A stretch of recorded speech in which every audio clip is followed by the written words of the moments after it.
அனைவருக்கும் வணக்கம். வாங்க இன்னைக்கு ஒரு செம்மையான ரெசிபி பார்க்கலாம் ஃப்ரெண்ட்ஸ். குக்கர் ஹீட் ஆனதும் நம்ம தேவையான அளவு ஆயில் ஆட் பண்ணிக்கலாம். கூடவே வெங்காயம், தக்காளி, பச்சை மிளகாய் கீரி ஆட் பண்ணிக்கலாம். இன்றைக்கி நம்ம பார்க்க போகிறது ஒரு பெர்ஃபெக்டான பிரியாணிக்கு சைட் டிஷ் தான் ஃப்ரெண்ட்ஸ். நம்ம எந்த பிரியாணி செஞ்சாலும் இந்த சைட் டிஷ்ஷை நீங்கள் மறக்காமல் செஞ்சு பாருங்கள். மிளகு, கிராம்பு, பட்டை, பூண்டு, இஞ்சி, ஏலக்காய் எல்லாமே மிக்சரில் போட்டு நல்லா அரைச்சிக்கலாம். மிளகு கொஞ்சம் ஜாஸ்தியாகவே ஆட் பண்ணிக்கோங்க.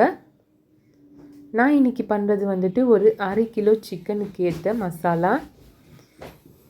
இப்போ சிக்கனை வாஷ் பண்ணி சேர்த்துக்கலாம். சிக்கன் நல்லா வதங்கட்டும். இப்போது தக்காளியே சேர்த்துக்கலாம். ஃபஸ்ட்டு வெங்காயம், பச்சை மிளகாய் சேர்த்துருக்கேன் ஃப்ரெண்ட்ஸ். சிக்கன் சேர்த்துட்டு தக்காளி ஆட் பண்ணிவிட்டு கூடவே மஞ்சள் தூள், தேவையான அளவு உப்பு சேர்த்துக்கலாம். இப்போ நம்ம அரைச்ச மசாலாவையும் சேர்த்து நன்றாக மிக்ஸ் பண்ணிக்கலாம். இது ரொம்பவே ஒரு சூப்பராக இருக்கும் ஃப்ரெண்ட்ஸ். நீங்கள் பிரியாணி பண்ணும்போது இந்த சிக்கன் மசாலாவை மறக்காமல் ட்ரை பண்ணி பாருங்கள். செம்மையான சைட் டிஷ்னு சொல்லலாம். சிக்கன் பெப்பர் மசாலா ரொம்பவே ஒரு டேஸ்டான ரெசிபி.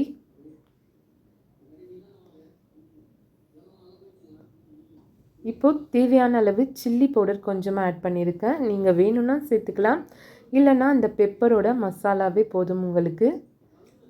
1 டம்ளர் தண்ணி ஆட் பண்ணிவிட்டு நல்லா நம்ம விசில் வச்சு எடுத்துக்கலாம் ஃப்ரெண்ட்ஸ். ஒரு 1 or 2 விசில்ஸ். நீங்கள் இல்லை இதை பேனில் கூட செய்யலாம்.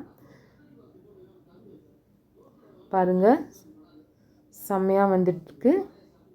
இது மேலே கொஞ்சம் கறிவேப்பிலை தூவி ஆஃப் பண்ணுங்கள். பிடிச்சிருந்தால் மறக்காமல் லைக் பண்ணிவிட்டு கமெண்ட் பண்ணுங்கள். நன்றி, வணக்கம்.